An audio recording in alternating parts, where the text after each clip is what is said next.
So when you haven't played guitar in a while and you want to warm up, are you doing this?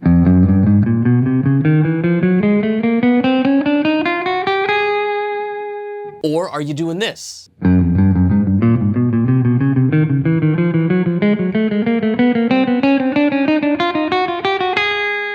You might even do this one. I get asked a lot about warm-up exercises, and my answer is always the same. I don't do them. I don't play exercises like that because to me, that is not something I'm ever going to do in a song. I would much rather warm up with something that I'm going to play in a song, like a scale, an arpeggio, or maybe even a lick that's challenging, but something that really has musical value to it and is not just athletic. So if I'm backstage waiting to go on to play, or maybe I'm just sitting on the couch watching TV, my mindless warming up or my mindless exercises will be actual musical things.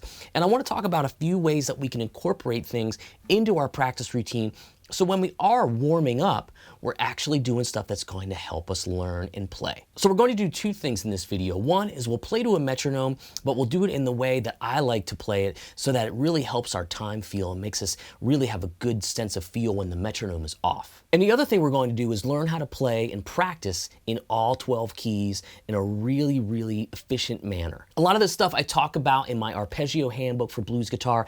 That's on sale, guys, in the links below for 40% off. It is a really valuable resource if you don't know dominant 7 arpeggios. I take you through not only these practice methods, but all of the fingerings and some other ways that you can practice them and get better at them on the fretboard. Although there is a fair amount of athleticism and technique that you need to play an instrument proficiently, you don't have to spend so much time playing nonsensical exercises. That's right, I said it. You guys can beat me up in the comments if you want, but I'm a fan of working on something musical as your warm-up. So let's do that. Let's talk about a couple different things and we'll jump into some ideas. Let's do it. I know you guys are going to ask about this guitar in the videos, and we got to talk about it. It's a 1965 Gibson Trini Lopez, not Trini. I watched the movie. He talks about how to pronounce his name. So it's a Trini Lopez, just immaculate shape for 1965. A little bit of buckle rash on the back. That's about it. But you can see this is in killer shape. And, you know, I got nice friends, so what can I say, that said, hey, play it, have a good time, put it in a video, take it to a gig, whatever you want. It sounds tremendous. Just what you'd expect from an old Gibson.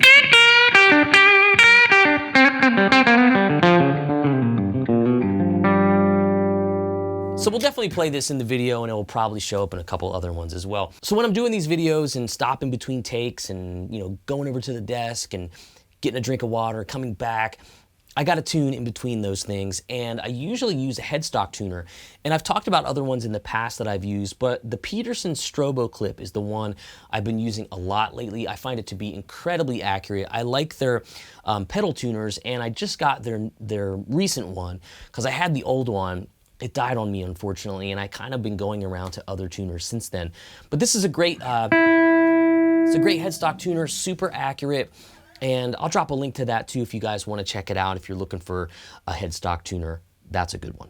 So we're going to use something called the cycle of fourths to get us to play through all 12 keys. Now you're saying to yourself, is that anything like the circle of fifths? Absolutely. If you're familiar with the circle of fifths in the diagram, you know that when you go in a clockwise manner, you're going from C to G to D to A, and you're going up a fifth each time. You're gaining a new sharp in the key signature. I like to think of it that way. And when you go the opposite direction, you're going in fourths. You'll go C, F, B flat, E flat, and then you'll gain flats in your key signature. Okay, so I don't really think about any of that when I'm practicing, but what the cycle of fourths does is it really sort of illuminates how a lot of people write and play music. So much music is written with chord progressions going from a fourth from each other. If we're in a blues in G, G to C, that's a fourth. Once we're on the D back to the G, that's a fourth as well, as far as the distance away from each other, okay? So it's a way that I've learned to practice scales, arpeggios, triads, all kinds of things.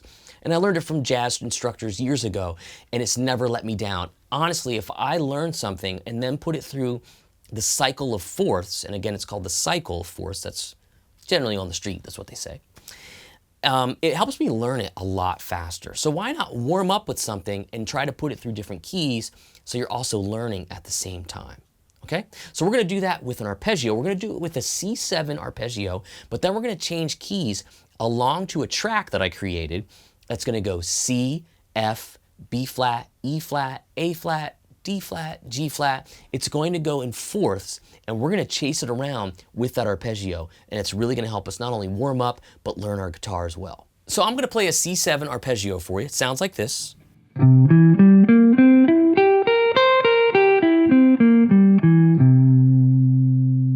I'm gonna play it against a track. It's gonna be kind of fast, and I'm just gonna walk it up and walk it back, and then go a fourth up to the F. I'm gonna start here on the 13th fret. Down here, gets a little hairy with the open string. For this example, we'll stay all fretted notes.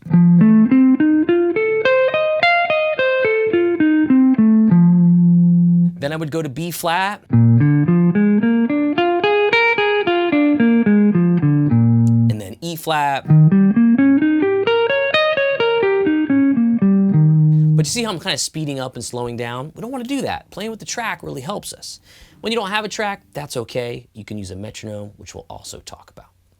Now, another reason this is really good to warm up like this across the whole guitar is because the distance of frets changes as you go up the instrument. So that's really going to train our hands to be accommodating or accommodate those differences in frets, okay? That's another thing that's sort of hidden in the workout, right? So I'd much rather do this than this, right? We've agreed on that. Let's play the track, and I'll walk through all 12 keys using one arpeggio. So let's try it. It's a little fast, but follow along. You'll see what I'm doing. 1, 2, C7.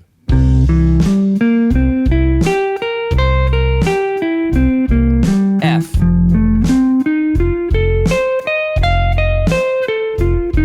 B flat.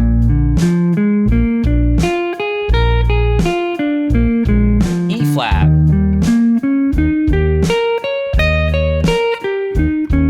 A flat. D flat.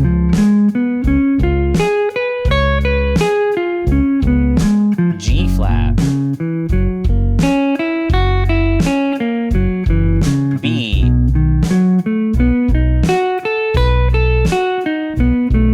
E.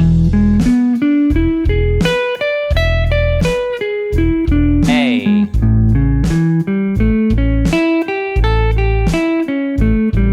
D. G.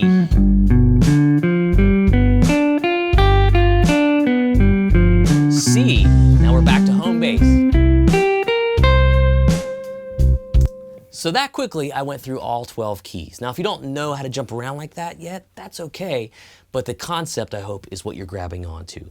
Learn something that's challenging for your fingers that you're still working on, or even that you know really well, and try to run it through as many keys as you can using that system. So another piece I can add to that whole little warm-up routine is using a metronome. Now, if you don't have a metronome where you're at, that's fine, but there's a chance you have your phone with you, and you can put a metronome on your phone these days. You've been able to do it for a while. I have one, I use it all the time.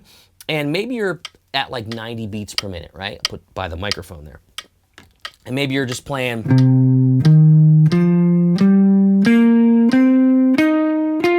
And you're like, that's super boring. Is it really helping me? Sometimes it feels like I'm trying to hit a moving target.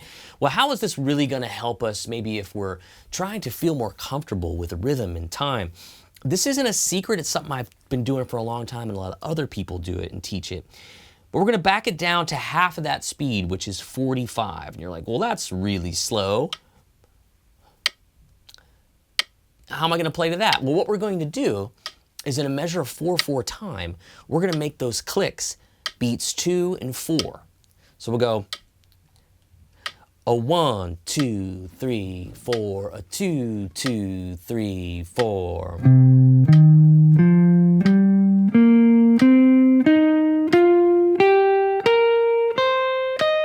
Maybe we'll play our arpeggio, 4.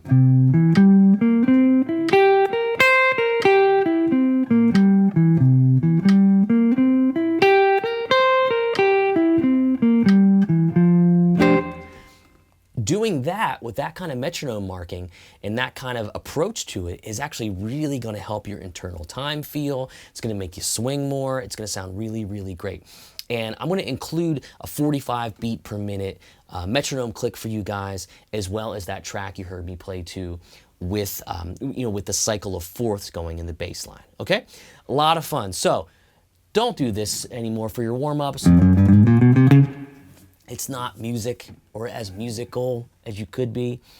Take your favorite idea or your favorite thing you're working on, or what you can play well, like a scale or an arpeggio. Try to run it through all 12 keys. If you can only make it through 3 keys, that's okay.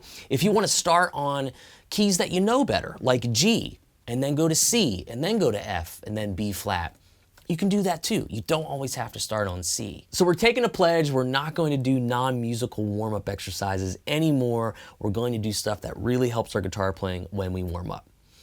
It's just my opinion. You guys can do what you want, but I wanted to shine a light on some stuff that would really help you and continue to really get the most out of the time that you have with your instrument, because when we're adults playing, our time is usually of a premium and of a minimum. So let's use it wisely, and let's warm up with stuff that's going to help us. All right, guys, that's it for today. I'll see you on the next lesson.